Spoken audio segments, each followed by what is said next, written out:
আসসালামু আলাইকুম প্রিয় শিক্ষার্থীরা, কেমন আছো সবাই? আই হোপ সবাই ভালো আছো। ইজি এডু এর পক্ষ থেকে ষষ্ঠ শ্রেণীর গণিত বিষয়ের অষ্টম অধ্যায় অর্থাৎ সরল সমীকরণ, এই অধ্যায় আজকে পর্ব 2। গত পর্ব যারা দেখো নাই, তোমাদের দেখার সুবিধার্থে আমি সেই পর্বের লিঙ্ক ডেসক্রিপশন বক্সে দিয়ে দিছি। এবং তোমাদের এই গণিত বিষয়ের ষষ্ঠ অধ্যায় দৈর্ঘ্যমাপী এবং সপ্তম অধ্যায় বীজগাণিতিক রাশির জগৎ, এই অধ্যায়ে আমাদের একটি প্লেলিস্ট আছে, অর্থাৎ আমরা এগুলো গত কয়েক সপ্তাহ এগুলো সমাধান করেছি। তোমরা সেই ভিডিওগুলো দেখতে চাইলে ডেসক্রিপশন বক্স চেক করো, আমি সেই পর্বগুলোর লিঙ্ক ডেসক্রিপশন বক্সে দিয়ে দিচ্ছি, তোমরা সেখান থেকে দেখে আসতে পারো। এবং একটি গুরুত্বপূর্ণ নিউজ হলো, তোমাদের যে গণিত বিষয় আছে এই গণিত বিষয়ের ওপর গুরুত্বপূর্ণ এমসিকিউ অর্থাৎ বার্ষিক পরীক্ষার জন্য গুরুত্বপূর্ণ এমসিকিউ ভিডিও তৈরি করা হচ্ছে। কিছু দিনের মধ্যে আমাদের চ্যানেলে আপলোড করা হবে, তোমরা সেই এমসিকিউ পড়ার আমন্ত্রণ রইল। তো সেই ভিডিওগুলো দেখার জন্য তোমরা চ্যানেলটিকে সাবস্ক্রাইব করে রাখবে, এবং যারা অলরেডি সাবস্ক্রাইব করে নিয়েছো তাদেরকে অসংখ্য ধন্যবাদ। তো প্রিয় শিক্ষার্থীরা, আর দেরি না করে আজকে ভিডিও মূল আলোচনায় চলে যাচ্ছি।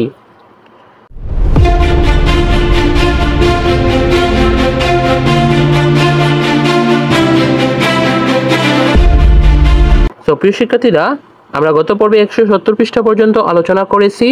আজকে আমরা আলোচনা করব 171 পৃষ্ঠা থেকে। তো এখানে 171 পৃষ্ঠার তোমরা দেখতে পাচ্ছ যে সরল সমীকরণ। সরল সমীকরণ কি বা সমীকরণ বলতে কি বুঝি আমরা প্রথম পর্বে আলোচনা করেছি বিস্তারিত, তোমরা সেই পর্ব দেখে আসে তারপর আমাদের এই পর্ব 2 করা অনুরোধ রইল। তো প্রিয় শিক্ষার্থীরা, এখানে লেখা আছে অজ্ঞাত রাশি বা চলকের এক ঘাত বিশিষ্ট সমীকরণ হলো সরল সমীকরণ। অর্থাৎ এক ঘাত বিশিষ্ট বলতে বোঝানো হয়েছে, এই যেখানে কয়েকটি উদাহরণ দিয়েছে, যেমন 2x - 5 = 0। তো এখানে যে চলক সেই চলকটি হলো x, এবং এই চলকের অর্থাৎ পাওয়ার, এখানে চলকের পাওয়ার 1 আছে, তাহলে এই চলকের এই এক ঘাত বিশিষ্ট। তারপর এই যে আরেকটি উদাহরণ দিছে যে y + 3 = 10, তাহলে এই যে চলক y, এই চলকের পাওয়ার হচ্ছে 1। তারপর এই যে আরেকটি 2x - 1 = x + 4, এখানে চলক হচ্ছে x, বাম পক্ষে এখানেও ডান পক্ষেও x, তাহলে এই x এর অর্থাৎ পাওয়ার হচ্ছে 1। তাই আমরা বলতে পারি যে চলকের এক ঘাত বিশিষ্ট সমীকরণ হলোই সরল সমীকরণ। তারপর এখানে লিখেছে কেননা এদের প্রত্যেকটি এক চলক বিশিষ্ট ও এক ঘাত বিশিষ্ট, অর্থাৎ চলক হচ্ছে এক বিশিষ্ট চলক এবং এক ঘাত বিশিষ্ট, এইভাবে থাকলে আমরা সেটিকে বলবো সরল সমীকরণ। সো আই হোপ শিক্ষার্থীরা তোমরা বুঝতে পেরেছো। তারপর নেক্সট বলা আছে একক কাজ। তোমরা প্রত্যেকে কমপক্ষে 5টি করে এক চলক বিশিষ্ট সরল সমীকরণ লেখো, অর্থাৎ এক চলক বিশিষ্ট 5টি সরল সমীকরণ লিখতে হবে। তোমার লেখা সমীকরণটি কেন সরল সমীকরণ তার যৌক্তিক ব্যাখ্যা প্রদান করো। তো প্রিয় শিক্ষার্থীরা, আমি এখন তোমাদের এই একক কাজটির সমাধান দেখিয়ে দিচ্ছি। তো প্রিয় শিক্ষার্থীরা, আমি এখানে লিখেছি এক চলক বিশিষ্ট 5টি সরল সমীকরণ নিম্নরূপ, অর্থাৎ এই যে আমি এখানে নিচে 5টি সমীকরণ লিখেছি। তো প্রথম যে সমীকরণ সেটি হচ্ছে 2x + 1 = 7, অর্থাৎ প্রিয় শিক্ষার্থীরা এটি লক্ষ্য করলে তোমরা দেখতে পাবে যে এখানে আমি একটি চলক অর্থাৎ এক ঘাত চলক বিশিষ্ট আমি একটি চলক নিচ্ছি। তারপর এই যে চলক x, এই চলকের পাওয়ার হচ্ছে 1, তাহলে আমরা বলতে পারি এক চলক বিশিষ্ট এবং এক ঘাত বিশিষ্ট এটি একটি সরল সমীকরণ। তারপর 2 নাম্বার z + 2 + 2z - 3 = 3z + 7, অর্থাৎ প্রিয় শিক্ষার্থীরা এখানে আমি এই যে এক বিশিষ্ট চলক ব্যবহার করেছি, অর্থাৎ z, এখানে z, এখানে তো, তাহলে এখানে আমি এক চলক বিশিষ্ট চলক ব্যবহার করেছি। আর এই চলকের ঘাত বা পাওয়ার, এখানে z এর পাওয়ার 1, এই এখানে z এর পাওয়ার 1, এখানে z এর পাওয়ার 1, তাহলে এটিকে আমরা সরল সমীকরণ বলতে পারবো। তারপর 3 নাম্বার যে সমীকরণ সেটি হচ্ছে -2x + 3 = -7, অর্থাৎ প্রিয় শিক্ষার্থীরা এখানে আমি চলক একটি ব্যবহার করছি, অর্থাৎ এক বিশিষ্ট চলক অর্থাৎ x, এবং এই x এর পাওয়ার হচ্ছে 1, তাহলে আমরা 3 নাম্বার সমীকরণটি যে সরল সমীকরণ বলতে পারবো। তারপর 4 নম্বরে দেওয়া আছে 3y + 2 = 17। তাহলে প্রিয় শিক্ষার্থীরা এই যে এখানে একটি চলক এবং এটির পাওয়ার হচ্ছে 1, তাহলে আমরা এটিকেও সরল সমীকরণ বলতে পারি। তারপর 5 নম্বরে 3y ডিভিশন 3 + 1 = 8। তাহলে এখানেও সেম y একটি ব্যবহার করেছে এবং এর পাওয়ার হচ্ছে 1, অর্থাৎ চলকের পাওয়ার 1 হলে সেটিকে আমরা বলতে পারি সরল সমীকরণ। তো তারপর এখানে লিখেছি আমি উপরে উল্লেখিত 5টি সমীকরণই এক চলক বিশিষ্ট সরল সমীকরণ, কেননা প্রতিটি সমীকরণে একটি করে চলক উপস্থিত যার ঘাত হচ্ছে 1, অর্থাৎ পাওয়ার এই ঘাত 1 এবং সমান চিহ্ন বিদ্যমান। অর্থাৎ আমরা যে 5টি সমীকরণ লিখেছি এই 5টি সমীকরণ যদি তোমরা লক্ষ্য করো তাহলে দেখতে পাবে এই যে এখানে একটি চলক, এই যে একটি চলক z, তারপর এই যে এদের ঘাত হচ্ছে বা পাওয়ার হচ্ছে 1 এবং সমান চিহ্ন বিদ্যমান আছে, তাই এগুলোকে আমরা কি বলবো সরল সমীকরণ। এই যে সমান চিহ্ন, তারপর চলক y ইকুয়াল এগুলো। তো আই হোপ শিক্ষার্থীরা তোমরা একক কাজটির সমাধান ভালো করে বুঝতে পেরেছো। তো প্রিয় শিক্ষার্থীরা তোমাদের একটি আবারও এই নোটিশটি দিতে চাই যে অল্প কিছুদিনের মধ্যে তোমাদের যে গণিত বিষয় আছে সেই গণিত বিষয়ের উপর একদম বার্ষিক মূল্যায়নের কিছু এমসিকিউ, গুরুত্বপূর্ণ এমসিকিউ আপলোড করা হবে চ্যানেলে। তোমরা চ্যানেলটিকে সাবস্ক্রাইব করে পাশে থাকবে এবং যারা অলরেডি সাবস্ক্রাইব করে নিয়েছো তাদেরকে অসংখ্য ধন্যবাদ। তো প্রিয় শিক্ষার্থীরা একক কাজের পরে এখানে লেখা আছে বাস্তব সমস্যাকে এক চলক বিশিষ্ট সরল সমীকরণের মাধ্যমে প্রকাশ। আমাদের যে বাস্তব দৈনন্দিন জীবনে যে বাস্তব সমস্যা হয় সেই সমস্যাকে আমরা এক চলক বিশিষ্ট সরল সমীকরণের মাধ্যমে প্রকাশ করব। তো তারপর এখানে লিখেছে নিচের ছকের বাস্তব সমস্যাগুলোকে এক চলক বিশিষ্ট সরল সমীকরণের মাধ্যমে প্রকাশ করে ছকটি পূরণ করো।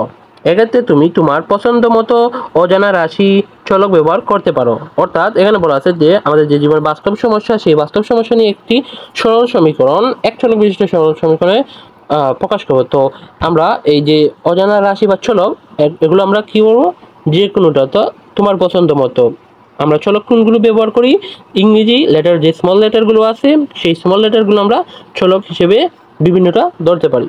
তো প্রিয় শিক্ষার্থীরা এখানে যে ছকটি দেওয়া আছে সেই ছকটি আমরা যেখানে কি বলা আছে যে এখানে এ নম্বর প্রশ্নে অর্থাৎ ক্রমিক নং 1, তারপর এই যে এখানে বর্ণনা দেওয়া আছে যে রাজুর বয়স 12 বছর, মিতা রাজুর চেয়ে 3 বছরের ছোট। অর্থাৎ এই যে বর্ণনা দিছে এই বর্ণনা অনুযায়ী আমরা অজানা রাশি বা চলক নির্ণয় করব। তো এই যে বর্ণনা এখান থেকে আমরা চলক নির্ণয় করব, চলক নির্ণয় করে এই আমরা অজানা রাশি বা চলক এই কলামে লিখব। তারপর এই যে বর্ণনা থেকে আমরা এই সমীকরণটি তৈরি করব। তো প্রিয় শিক্ষার্থীরা এখন আমি তোমাদের এই ছকটির সমাধান দেখিয়ে দিচ্ছি। তো প্রিয় শিক্ষার্থীরা এই যে 1 নম্বর তোমাদের বইয়ে সবারই করা আছে, তো আমি তোমাদের বুঝিয়ে দিচ্ছি যে কিভাবে এটি সমাধান করবে।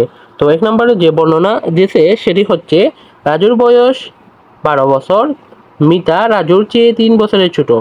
অর্থাৎ এই যে রাজুর বয়স হচ্ছে 12 কিন্তু মিতা রাজুর বয়সে 3 বছরের ছোট। তাহলে আমরা এই যে অজানা রাশি বা চলক এই কলামে লিখব মিতার বয়স x বছর। অর্থাৎ আমরা এখানে চলক x ধরেছি, তোমরা চাইলে অন্য লেটার যেগুলো আছে সেগুলো ধরতে পারো, তারপর a, তারপরে m, o, p যেগুলো মন চায় সেগুলো তোমরা ধরতে পারো। তারপর এই যে বর্ণনা এটিতে আমরা কি করব সমীকরণ তৈরি করব। তাহলে আমরা মিতার বয়স x, তারপর বলছে যে মিতা রাজুর 3 বছরের ছোট, তারপর +3 আর = 12, অর্থাৎ রাজুর বয়স হচ্ছে 12 বছর। তো আমরা এই সমীকরণটি তৈরি করেছি।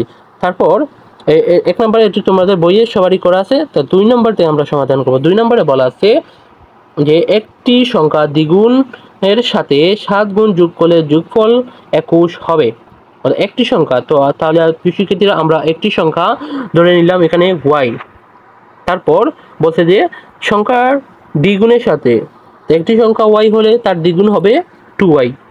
এই যে আমরা সমীকরণের পাশে কলামে লিখব 2y। তারপর বলছে যে 7 যোগ অর্থাৎ +7 এবং এটি যোগ করলে যোগফল হবে 21। তাহলে আমরা =21। তাহলে আমরা এই 2 নম্বর যে বর্ণনা সেই বর্ণনা থেকে আমরা সমীকরণটি লিখতে পারি 2y + 7 = 7 = 21। আই হোপ শিক্ষার্থীরা তোমরা 2 নাম্বার সমাধানটিও বুঝতে পেরেছো। তারপর 3 নাম্বার যেটি আছে এখানে বলছে যে তোমার কাছে থাকা কিছু চকলেট থেকে তুমি তোমার ছোট মোট চকলেট বোনকে 5টি চকলেট দেওয়া তোমার 4টি থাকলো। তাহলে প্রিয় শিক্ষার্থীরা আমরা এখানে মোট চকলেট জানি না, তাহলে আমরা এই অজানা রাশি বা চলক এখানে লিখব মোট চলক সংখ্যা z। তারপর এই অজানা রাশির যে চলক সেটি হচ্ছে z, এবং এটা আমরা সমীকরণ কিভাবে তৈরি করব যে মোট চকলেট থেকে এখানে তার 5টি দিয়েছে তার বোনকে এবং তার কাছে থাকলো 4টি, অর্থাৎ এই z থেকে আমরা যদি 5 দিয়ে দিই তাহলে -5 এবং থাকলো 4টি, তাহলে ইকুয়াল 4। তাহলে শিক্ষার্থীরা এই 3 নাম্বার যে বর্ণনা সেই বর্ণনা থেকে আমরা সমীকরণটি পাবো z - 5 = 4। আইও প্রিয় শিক্ষার্থীরা তোমরা 3 নাম্বার সমাধানটি বুঝতে পেরেছো। তারপর 4 নম্বরে যেটি আছে এখানে বলা আছে তোমার আয়তাকার শ্রেণীকক্ষের দৈর্ঘ্য প্রস্থ অপেক্ষা 2 মিটার বেশি এবং পরিসীমা 60 সেন্টিমিটার। সো প্রিয় শিক্ষার্থীরা এখানে যে প্রস্থ, এখানে কোনো প্রস্থের মান দেওয়া নাই, তাহলে আমরা এই চলক অজানা রাশির এই কলামে লিখব যে প্রস্থ x মিটার। তাহলে এখানে বলছে যে দৈর্ঘ্য প্রস্থ অপেক্ষা 2 মিটার বেশি, তাহলে আমরা যদি প্রস্থ ধরি x তাহলে হবে এই দৈর্ঘ্য হবে x + 2, অর্থাৎ বেশি মানে প্লাস। এবং আমরা পরিসীমার সূত্র জানি যে 2 × দৈর্ঘ্য যোগ প্রস্থ, তাহলে এই যে 2 এবং দৈর্ঘ্য লিখব x + 2 এবং প্রস্থ হচ্ছে x, তারপর পরিসীমা হচ্ছে ইকুয়াল 60। তাহলে প্রিয় শিক্ষার্থীরা আমরা 4 নম্বর বর্ণনা থেকে সমীকরণটি পাবো 2 × x + x + 2 = 60। তাহলে প্রিয় শিক্ষার্থীরা যদি আমরা এই x এবং x অর্থাৎ প্লাস x দুটিকে যোগ করি তাহলে আমরা পাবো 2x, এবং এই 2x কে যদি আমরা 2 দিয়ে গুণ করি তাহলে পাবো 4x, এবং এই 2 তে যদি আমরা +2 দিয়ে গুণ করি তাহলে পাবো +4x, +4, এবং এই = 60। তাহলে আমরা 4 নম্বর যে সমস্যা সেই সমস্যার সমীকরণটি হবে 4x + 4 = 60। আই হোপ শিক্ষার্থীরা তোমরা 4 নম্বর প্রশ্নের সমাধানটিও বুঝতে পেরেছো। 5 নম্বরে বলা আছে সাদিয়ার কাছে কিছু এবং অপর কাছে 20 টাকা আছে, দুজনের কাছে মোট 45 টাকা আছে। তাহলে প্রিয় শিক্ষার্থীরা আমরা এই অজানা রাশি বা চলকের কলামে লিখব যে সাদিয়ার টাকার পরিমাণ y, অর্থাৎ আমরা এখানে y ধরে নিলাম, তোমরা চাইলে x বা z a b যে কোনো চলকই তোমরা ধরতে পারো। তাহলে এই 5 নাম্বার যে সমস্যা সেই সমস্যার সমীকরণ হবে যে সাদিয়ার কিছু পরিমাণ আমরা y ধরলাম এবং এখানে হচ্ছে অপর কাছে 20 টাকা, তাহলে +20 এবং দুজনে মোট হচ্ছে 45। তাহলে এই সমীকরণটি হবে y +20 + 25। তাহলে প্রিয় শিক্ষার্থীরা 6 নম্বর যে সমস্যা সেটি হচ্ছে তোমার কাছে 15টি বড়ই ছিল যা থেকে কিছু বড়ই বন্ধুরা খেয়ে ফেলায় আর 60টি বড়ই অবশিষ্ট রইল। তাহলে প্রিয় শিক্ষার্থীরা আমরা যে খেয়ে ফেলা বড়ই এর সংখ্যা x ধরে নিলাম এবং সেই 15টি বড়ই থেকে x বাদ গেলে আমাদের থাকবে 60টি। তাহলে আমাদের সমীকরণটি হবে যে 15 - x = 7। আই হোপ শিক্ষার্থীরা তোমরা 6 নম্বর প্রশ্নের সমাধানটিও বুঝতে পেরেছো। সো প্রিয় শিক্ষার্থীরা এই ছকে তোমরা লক্ষ্য করলে দেখতে পারবে যে এখানে যে আমরা যে সমীকরণটি লিখছি অর্থাৎ এই সমীকরণের কলামটি লক্ষ্য করবে। তো এখানে যে চলক ব্যবহার করা আছে x, এই চলকের যে ঘাত বা পাওয়ার, এখানে পাওয়ার কি 1, তাহলে এটিকে আমরা কি বলতে পারি সরল সমীকরণ। প্রত্যেকটি এইভাবে দেখলে এই যে 2 নম্বরের যে সমীকরণ যে 2y + 7 = 21, এখানে চলক এক ঘাত বিশিষ্ট এবং এর পাওয়ার হচ্ছে 1, তাহলে এটিকে আমরা সরল সমীকরণ বলতে পারি। এইভাবে 3, যেমন এখানে z ব্যবহার করেছে একটি চলক এবং এর পাওয়ার হচ্ছে 1, তাহলে এটিকে আমরা সরল সমীকরণ বলতে পারি। তারপর 4 নম্বরে এই যে 4x প্লাস 4 ইকুয়াল টু 60, এটির এখানে একটি চলক ব্যবহার করেছে এবং এটির পাওয়ার হচ্ছে 1, তাই এটিকে সরল সমীকরণ বলতে পারি। তারপর 5 নম্বরে এই যে চলক y ব্যবহার করেছে একটি এবং এর পাওয়ার হচ্ছে 1, তাই এটিকে আমরা সরল সমীকরণ বলতে পারি। এবং 6 নম্বরে যে চলক একটি x ব্যবহার করেছে এবং এর পাওয়ার হচ্ছে 1, তাই এটিকে আমরা সরল সমীকরণ বলতে পারি। সো আই হোপ শিক্ষিত তোমরা এই সবটির সমাধান ভালো করে বুঝতে পেরেছো। তো ভিডিওটি ভালো লাগলে তোমরা অবশ্যই ভিডিওটিতে একটি লাইক করে দিবে এবং কমেন্ট বক্সে অবশ্যই তোমার মতামতটি জানিয়ে দিবে। সো প্রিয় শিক্ষার্থীরা, তো তারপর এখানে 172 পৃষ্ঠার উপরের দিকে বলা আছে দলগত কাজ। সেই দলগত কাজে বলা আছে দলনেতা তার খাতার উপরের ছকটির অনুরূপ একটি ছক তৈরি করবে। তারপর দলের সকল সদস্য পরস্পরের সাথে আলাপ আলোচনা করে কমপক্ষে 5টি বাস্তব সমস্যা লিখে ছকটি পূরণ করবে। অর্থাৎ আমরা যে একটু আগে যেই ছকটি সমাধান করে এসেছি সেই ছকটির মতো আমরা দলে একটি যে 5টি সমস্যা, বাস্তব সমস্যা 5টি নিয়ে আমরা এরকম একটি ছক নিয়ে সেটি সমাধান করব। সো প্রিয় শিক্ষার্থীরা, আমি তোমাদের সুবিধার্থে এই দলগত কাজের সমাধানটি এখন দেখিয়ে দিচ্ছি। সো প্রিয় শিক্ষার্থীরা, তোমরা এইভাবে আগে ছকটি এঁকে নিবে। তো এখানে ক্রমিক নাম্বার দিবে, তারপর এখানে দিবে বাস্তব সংখ্যা, তারপর এখানে অজানা রাশি বা চলক এবং এখানে সমীকরণ। তো 1 নম্বর যে সমস্যা সেটি আমি লিখেছি 3টি ক্রমিক সংখ্যার যোগফল 12। তোমরা এইভাবে 5টি সমস্যা লিখতে পারো। তাহলে প্রিয় শিক্ষার্থীরা, তো 3টি ক্রমিক সংখ্যার যোগফল 12 আমরা এই অজানা রাশি বা চলকের এই কলামে লিখবো আমরা যে ছোট সংখ্যা। তো ছোট সংখ্যা আমরা ধরলাম x এবং এই সমীকরণটি হবে যে 3টি ক্রমিক সংখ্যা। 3টি ক্রমিক সংখ্যা আমরা প্রথমটি ধরলাম x এবং দ্বিতীয়টি ধরলাম যে x প্লাস 1 এবং তৃতীয় যে সংখ্যা সেটি হচ্ছে x প্লাস 2। এই হচ্ছে আমাদের 3টি সংখ্যা। এই 3টি সংখ্যার যোগফল হচ্ছে 12। তাহলে আমরা সমীকরণটি লিখব x plus 1 plus x plus 2 equal to 12।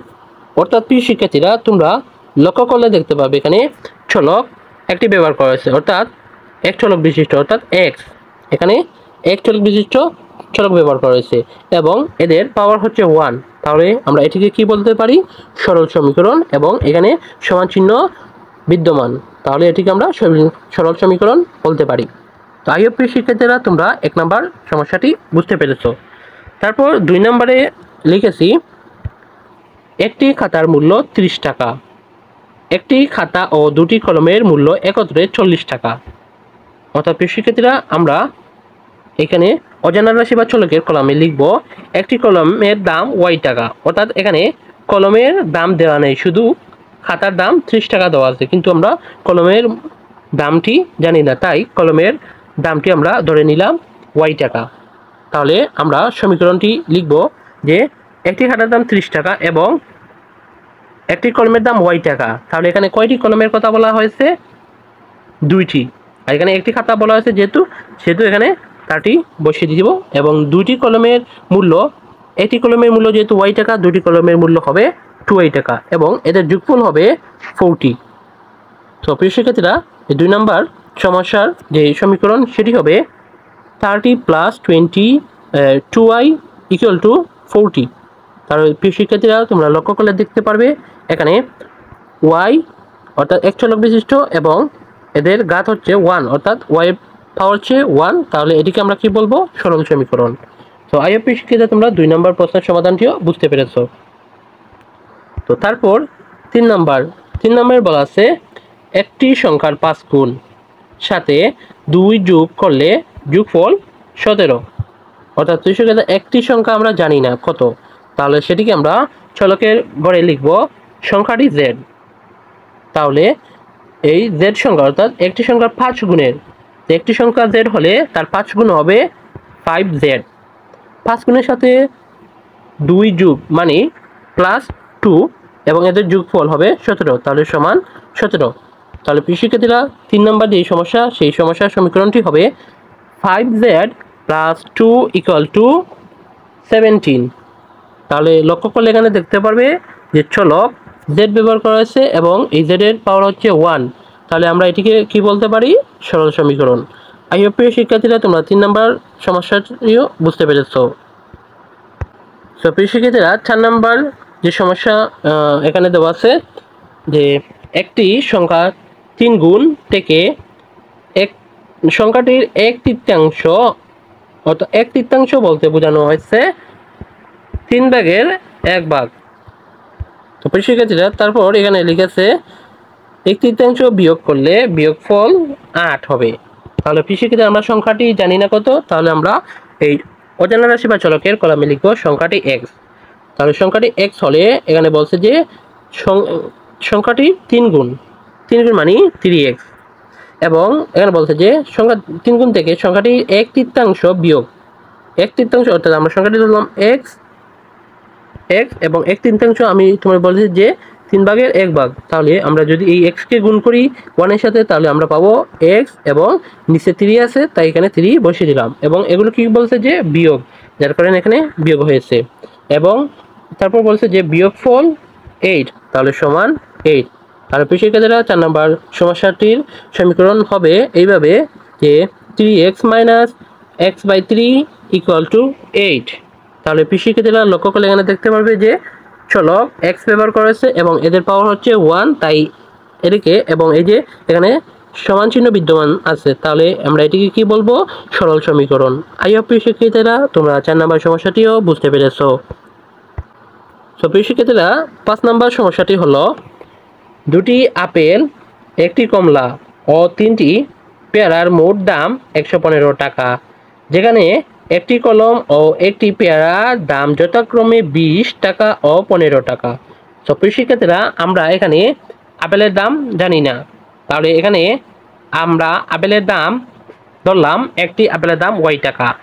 তাহলে প্রিয় শিক্ষার্থীরা একটি আপেলের দাম যদি y টাকা হয়, আমরা এখানে কি বলেছি যে একটি কমলা ও 3টি পেয়ারা মোট দাম হলো 115 টাকা, যেখানে একটি কমলা ও একটি পেয়ারা হচ্ছে 20 টাকা, অর্থাৎ একটি কমলার দাম হচ্ছে 20 টাকা এবং একটি পেয়ারার দাম হচ্ছে 15 টাকা, এবং আমরা এই চলকের গড়ে আপেলের দাম y টাকা ধরলাম।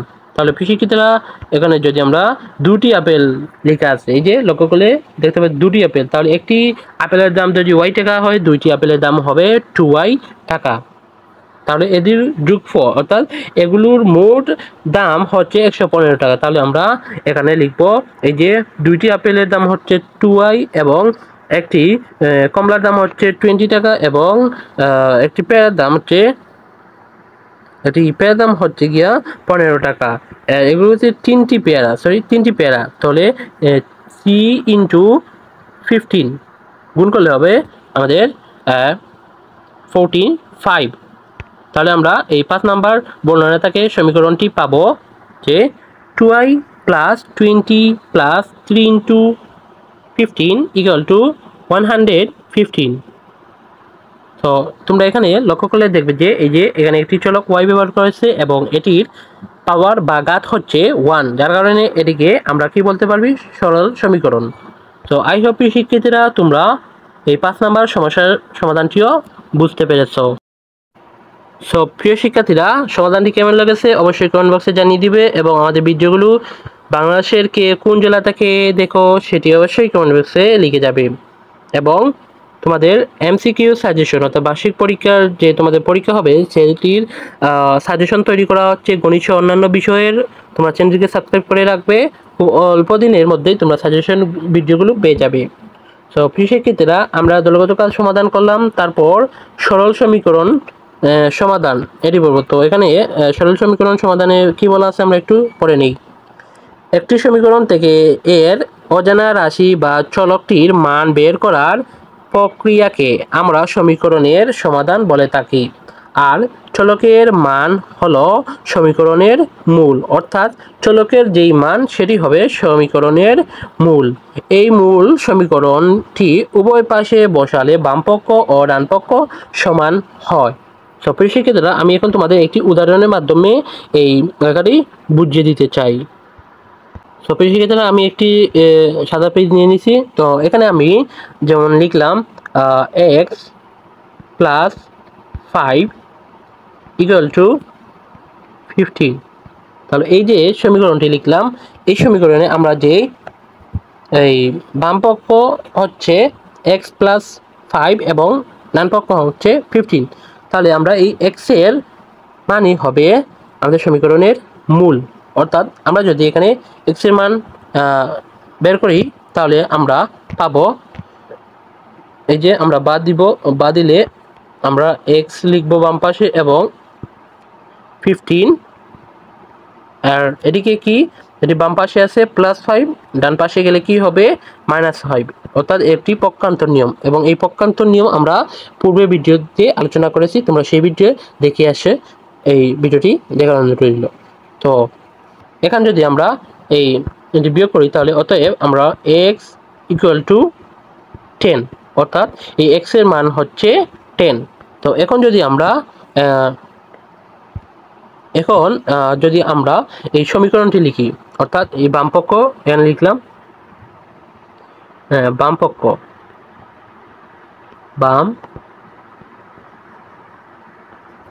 পক্ষ সমান x প্লাস 5।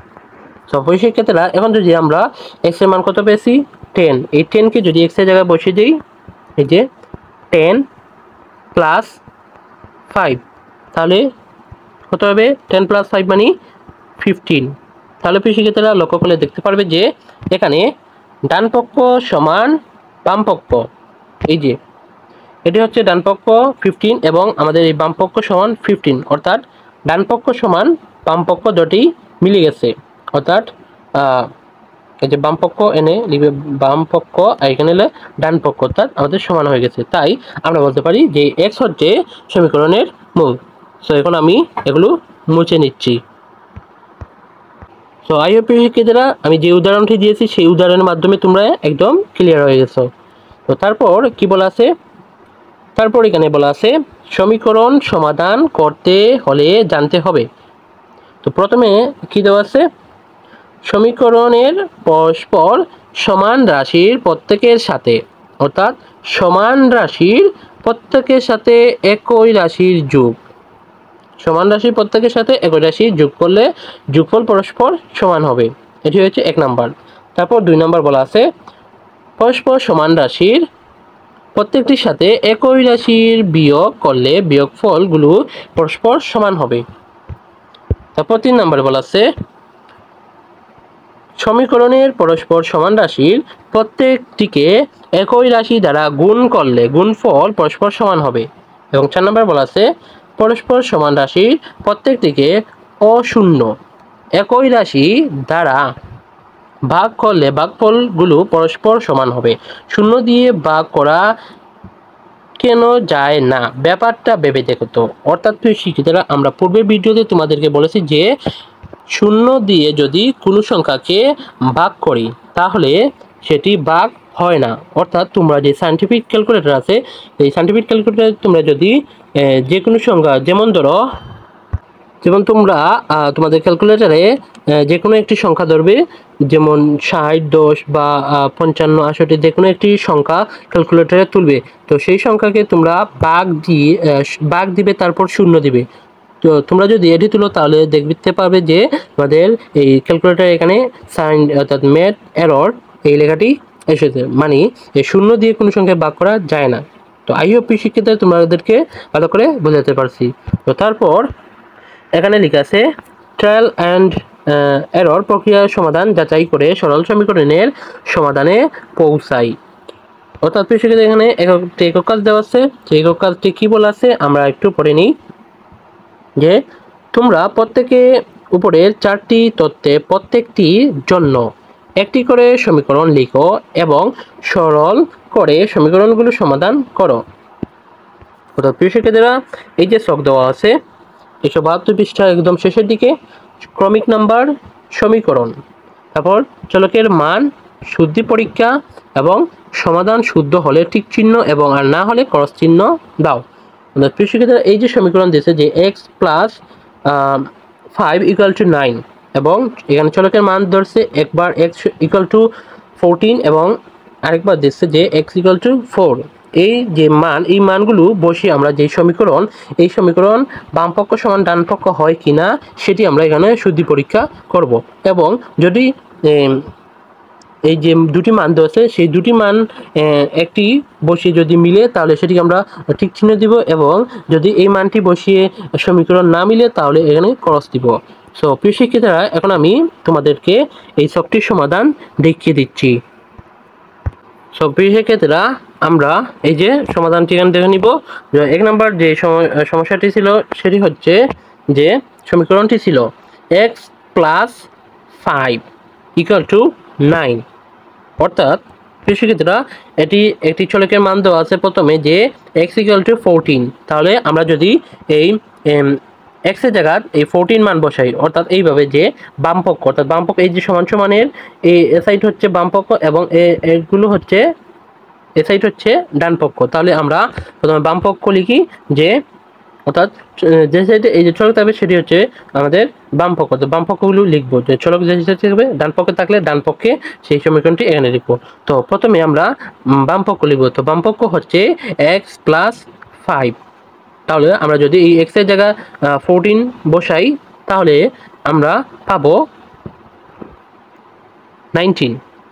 তাহলে শিক্ষার্থীরা, যদি আমরা এই যে এখানে ডান পক্ষ হচ্ছে 9 আর আমরা বাম পক্ষ সমাধান করে পেয়েছি 19, তাহলে আমাদের কি সমান হয়েছে? ডান পক্ষ বাম পক্ষ সমান হয়নি। তাহলে আমরা লিখব অতএব বাম পক্ষ নট ইকুয়াল, এটি হচ্ছে আমরা এটি বলবো নট ইকুয়াল, অর্থাৎ সমান নয়।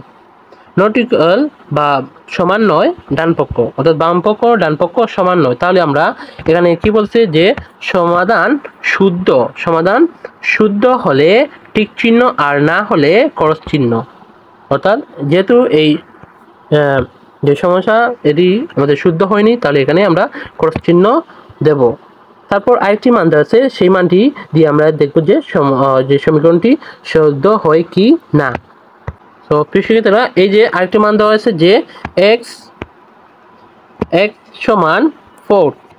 আমাদের যে সমীকরণটি হলো সেটি হচ্ছে এক্স প্লাস 5 ইকুয়াল 9। তাহলে প্রিয় শিক্ষার্থীরা, আমরা যদি এই এক্স এর জায়গায় 4 বসাই তাহলে আমরা এই যে এখানে লিখব বাম পক্ষ এক্স প্লাস 5। তাহলে এই যে এক্স এর জায়গায় যদি আমরা এখানে 4 বসাই তাহলে পাবো এক্স প্লাস 5 ইকুয়াল 9। অর্থাৎ আমাদের যে ডান পক্ষ 9 ছিল এবং বাম পক্ষ 9, অর্থাৎ সমান হয়ে গেছে। তাহলে আমরা লিখতে পারি অতএব ডান পক্ষ ইকুয়াল 9, অতএব বাম পক্ষ সমান ডান পক্ষ। অর্থাৎ আমাদের যেহেতু মিলে গেছে তাহলে আমরা এখানে কি দিব, টিক চিহ্ন দিব। আর যদি সমীকরণটি শুদ্ধ না হয় তাহলে এখানে ক্রস চিহ্ন দিব। তো আই হোপ শিক্ষার্থীরা, তোমরা 1 নম্বর সমাধানটি বুঝতে পেরেছো। তো এইভাবে তোমরা সিকোয়েন্স অনুযায়ী এই সমস্যাগুলো সমাধান করবে। তারপর 2 নম্বরে এখানে যে সমীকরণটি দিয়েছে সেটি হচ্ছে y মাইনাস 6 ইকুয়াল 11। তো আমরা এখানে y মান এখানে দিয়েছে 17 এবং এখানে দিয়েছে 5। তাহলে প্রথমে আমরা y এর মান অর্থাৎ চলকের মান 17 দিয়ে করব। তাহলে আমরা বাম পক্ষ লিখব y মাইনাস 6। তাহলে শিক্ষার্থীরা, এই y জায়গায় যদি আমরা 17 বসাই তাহলে পাবো 17 মাইনাস 6 ইকুয়াল 11। তাহলে আমাদের ডান পক্ষে যে 11 এবং এখানে বাম পক্ষেও আমরা 11 পেয়েছি, তাই আমরা লিখব অতএব বাম পক্ষ সমান ডান পক্ষ। তাহলে সমীকরণটি কি শুদ্ধ, তাহলে এখানে ঠিক চিহ্ন দিব। তারপর যে চলকের মান 5 দেওয়া আছে, আমরা যদি এই y মান যদি 5 ধরি তাহলে বাম পক্ষ y minus 6 equal 5 minus 6 equal -1। অর্থাৎ আমরা এখানে কি পাবো, বাম পক্ষে -1, ডান পক্ষে আমাদের হলো 11 এবং বাম পক্ষে -1। তাহলে আমাদের সমীকরণ কি শুদ্ধ? না, শুদ্ধ নয়। তাহলে আমরা লিখবো অতএব বাম পক্ষ সমান নয় ডান পক্ষ। তাহলে যেহেতু সমান নয় এখানে ক্রস দেব। আই হোপ শিক্ষার্থীরা, তোমরা 2 নম্বর সমস্যাটিও বুঝতে পেরেছো।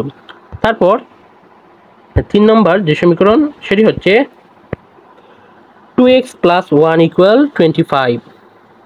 তাহলে এখানে x এর মান প্রথমে ধরছে 12 এবং তারপর হচ্ছে 13।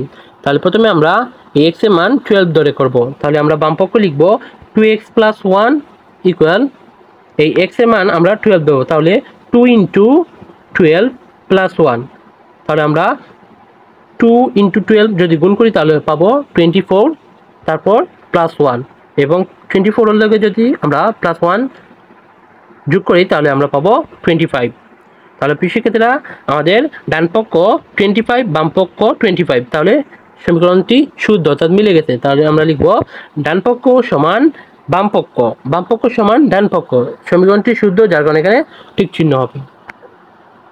তারপর প্রিয় শিক্ষার্থীরা আমরা x এর মান 13 ধরবো।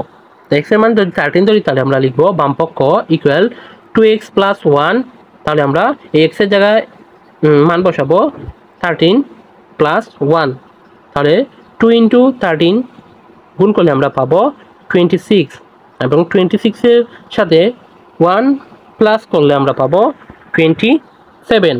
তাহলে প্রিয় শিক্ষার্থীরা আমাদের ডান পক্ষ হলো 25 এবং বাম পক্ষ হচ্ছে 27, অর্থাৎ সমীকরণটি মিলে নাই। তাহলে আমরা লিখব অতএব বাম পক্ষ নট ইকুয়াল ডান পক্ষ, অর্থাৎ বাম পক্ষ সমান নয় ডান পক্ষ। তাহলে এটি আমরা ক্রস দেব। আশা করি শিক্ষার্থীরা তোমরা 3 নম্বর সমস্যাটিও বুঝতে পেরেছো। তারপর 4 নম্বরে যেটি দেওয়া আছে যে y/3 = 12, তাহলে আমরা যদি প্রথমে y মান 54 বসাই তাহলে আমাদের কি 12 হবে। দেখি যে বাম পক্ষ y/3, অর্থাৎ এই y এর মান যদি আমরা 54 বসাই তাহলে আমরা যদি 3 দিয়ে ভাগ করি তাহলে পাবো 18, আর আমাদের এখানে কি আছে যে 12 হবে। তাহলে আমাদের সমীকরণটি কি মিলছে, মিলে নাই। তাহলে আমরা এখানে লিখব যে অতএব বাম পক্ষ সমান 9 ডান পক্ষ, এই কথাটি লিখব এবং এখানে ক্রস চিহ্ন দিব। আশা করি শিক্ষার্থীরা তোমরা এটিও বুঝতে পেরেছো। এই যে প্রিয় শিক্ষার্থীরা এখানে লিখে দিয়েছে যে এই 4 নম্বর, এই আগের 4 নম্বরটি। তো 4 নম্বরের আমরা এটি ধরেছি 54 এবং এখন ধরবো y এর মান 36। তো বাম পক্ষ সমান y/3 ইকুয়াল y এর জায়গায় আমরা 36 বসাবো এবং 3 দিয়ে ভাগ করব, তাহলে আমরা পাবো 12। তাহলে ডান পক্ষ 12, বাম পক্ষ 12, আমরা বলতে পারি অতএব বাম পক্ষ সমান ডান পক্ষ, এবং যেহেতু সমান হয়েছে তাই সমীকরণটি সঠিক। আশা করি শিক্ষার্থীরা তোমরা 4 নম্বর প্রশ্নটিও সমাধান বুঝতে পেরেছো। তারপর 5 নম্বর সমীকরণটি হচ্ছে 4 - x = 10। তাহলে প্রিয় শিক্ষার্থীরা এখানে আমাদের চলকের মান অর্থাৎ x এর মান 14 এবং এখানে -6 দেওয়া আছে। তাহলে আমরা প্রথমে 14 দিয়ে করি। বাম পক্ষ সমান 4 - x = 4 - 14 = -10। ডান পক্ষ হচ্ছে +10 এবং বাম পক্ষ হচ্ছে আমাদের -10। তাহলে সমীকরণটি সঠিক হয়নি, অর্থাৎ বাম পক্ষ সমান ডান পক্ষ হয়নি। অতএব লিখবো আমরা বাম পক্ষ সমান 9 ডান পক্ষ। যেহেতু সমান হয়নি তাহলে সমীকরণটি ভুল, তাহলে আমরা এখানে ক্রস দেব। তারপর আমরা যদি x এর মান -6 ধরি তাহলে পাবো আমরা 4 - x = 4 এই যে ব্র্যাকেট দিয়ে -6, অর্থাৎ এই x এর মান। তারপর আমরা যদি এই যে মাইনাসে কি হয় প্লাস, তাহলে আমরা 6 এবং 4 যোগ করলে পাবো +10। তাহলে প্রিয় শিক্ষার্থীরা আমাদের ডান পক্ষ 10 এবং বাম পক্ষ +10, তাহলে মিলে গেছে। অতএব লিখবো বাম পক্ষ সমান ডান পক্ষ, তাহলে সমীকরণটি সঠিক। তারপর 6 নম্বর হচ্ছে 3z - 8 = z + 2।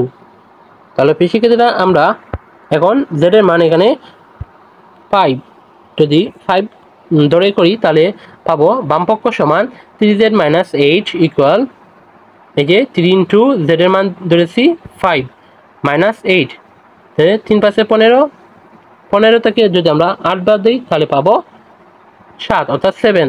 তাহলে ডান পক্ষ আমরা যদি ধরি তাহলে পাবো এই যে ডান পক্ষের সমীকরণ হচ্ছে z + 2, অর্থাৎ z এর মান যদি আমরা 5 ধরি তাহলে পাবো 5 + 2 = 7, অর্থাৎ মিলে গেছে বাম পক্ষ 7 ডান পক্ষ 7। তাহলে আমরা লিখতে পারি অতএব বাম পক্ষ সমান ডান পক্ষ, এখানে ঠিক চিহ্ন দেব। তারপর এই z এর মান যদি আমরা 4 ধরি তাহলে পাবো প্রথমে বাম পক্ষ, তাহলে যে সমীকরণটি বাম পক্ষ সেটি হচ্ছে 3z - 8, তারপর সমান 3 × 4 - 8, তাহলে পি সেক্ষেত্রে আমরা পাবো 3 × 4 = 12 - 8, তাহলে পাবো 4। এবং ডান পক্ষের সমীকরণটি হচ্ছে z + 2, z এর মান যদি আমরা 4 অর্থাৎ +4 বসাই তাহলে পাবো 4 + 2 অর্থাৎ +6। বাম পক্ষ +4 এবং ডান পক্ষ +6 আমাদের সমীকরণ মিলে নাই, তাহলে আমরা লিখব অতএব বাম পক্ষ সমান 9 ডান পক্ষ এবং এখানে ক্রস চিহ্ন দিব। আই হোপ শিক্ষিতারা তোমরা 6 নম্বর সমস্যাটিও বুঝতে পেরেছো। সো আই হোপ শিক্ষিতারা তোমরা এই সবটির সমাধান ভালো করে বুঝতে পেরেছো। যদি তোমাদের ভিডিওটি ভালো লাগে তাহলে ভিডিওটিতে একটি লাইক করে দিও এবং কে কোথায় থেকে আমাদের ভিডিওগুলো দেখো অবশ্যই কমেন্ট বক্সে লিখে যাবে। সো প্রিয় শিক্ষার্থীরা, এই ছিল আজকের ভিডিও। আমরা পরবর্তী পর্বে অনুশীলনী প্রশ্ন 1 থেকে আলোচনা করব। তো সেই ভিডিও দেখার জন্য তোমরা চ্যানেলটিকে সাবস্ক্রাইব করে পাশে থাকবে এবং তোমরা ভুলে যাবে না যে কয়েকদিন পরে আমাদের যে তোমাদের বার্ষিক পরীক্ষা হবে, সেই বার্ষিক পরীক্ষার এমসিকিউ সাজেশন কিছুদিনের মধ্যে আপলোড করা হবে। তোমরা আমাদের চ্যানেলে তোমরা চোখ রাখবে এবং চ্যানেলটিকে সাবস্ক্রাইব করে, যারা নতুন আছো চ্যানেলটিকে সাবস্ক্রাইব করে পাশে থাকবে। আমরা ভিডিও আপলোড করার সাথে সাথে যেন তোমাদের কাছে নোটিফিকেশনটি চলে যায়। তো অবশ্যই ক্ষেত্রে আমরা নেক্সট পর্ব অনুশীলনী 1 থেকে আলোচনা করব। তো তোমরা সেই পর্ব দেখার জন্য চ্যানেলটিকে সাবস্ক্রাইব করে পাশে থাকবে। সবাইকে ধন্যবাদ জানাই যে অতক্ষণ আমাদের সাথে থাকার জন্য। তো নেক্সট পর্বে সবার সাথে আবারও দেখা হবে। সেই পর্যন্ত সবাই ভালো থাকো, সুস্থ থাকো। আল্লাহ হাফেজ। প্রিয় শিক্ষার্থীরা, তোমরা যারা আমাদের সাথে যুক্ত হতে চাচ্ছ, ডেসক্রিপশন বক্সে Facebook page, Facebook group, WhatsApp group, Telegram গ্রুপের লিঙ্ক দেওয়া আছে। সেই লিঙ্কে ক্লিক করে যুক্ত হয়ে যেতে পারো। এগুলোতে যুক্ত হলে তোমরা সবার আগে সকল কিছুর আপডেট পেয়ে যাবে এবং বিভিন্ন পিডিএফ পেয়ে যাবে। সবাই সেই লিঙ্কে ক্লিক করে যুক্ত হয়ে যাও এবং তোমার বন্ধুদেরও ইনভাইট করে দাও।